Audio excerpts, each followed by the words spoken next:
spiritual Sultan, Mevlana Jalaluddin Rumi. And he is saying, a life without Ashk is no life at all. Don't even count that as being alive. Ashk is the water of your life. Pour yourself a large drink and drink with your heart and soul. A soul without Ashk is like a fish without water. A soul without Ashk is miserable and already dead. What is this Ashk? What is this passion? Ashk, in reality, it cannot be defined. It cannot be written about. It cannot be taught. Ashk comes with taste, with zawq. And those sultans of Akhirat who have sacrificed their lives in the way of Ashk, they are able to share that taste, just to get a taste of that love. Listen to the words of Hazrat Mevlana, who is saying, every day I bear a burden, and I bear it for a reason. I bear the bitter cold and snow of December in hopes of spring. Throw me out from 200 cities. I bear it for the sake of the love of a prince. Destroy my shop in my house. I'll take it out of loyalty to the tulip garden. Allah's love is a fortress. I carry the luggage of my soul inside a fortress. I'll carry the arrogance of every stone-hearted stranger for the sake of my friend. For the sake of his ruby, I dig out mountains. For the sake of that rose-faced one, I take the thorn. He asked me, will you carry this sadness until Judgment Day? Yes, my friend, I will carry it. I will carry it. I will carry it. My heart is the cave. Shams-e-Tabriz is Ashab al-Kahf.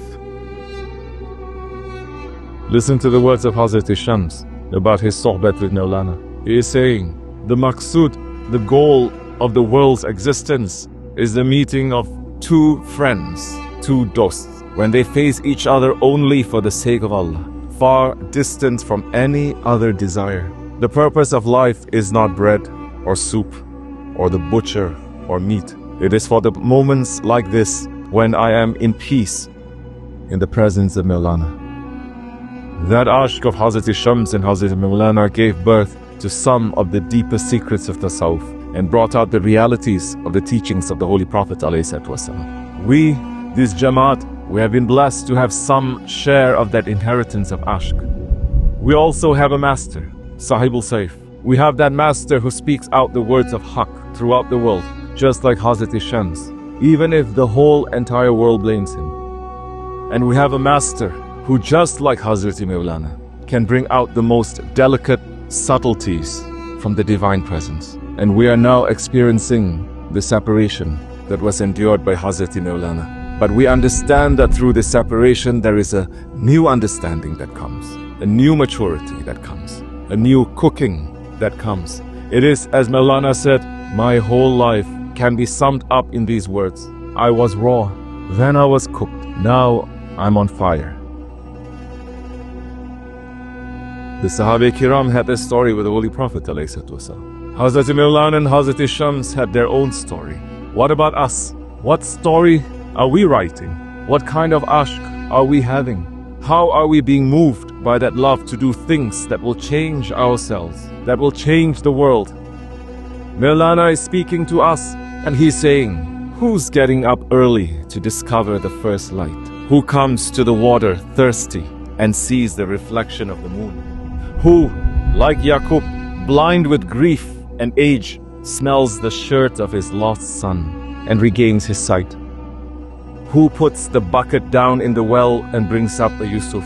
Who goes out for a fire like Musa and finds the light that burns in the sunrise? Isa slips into a house to escape enemies and opens a door to another alam. Sulaiman cuts open a fish and finds a gold ring.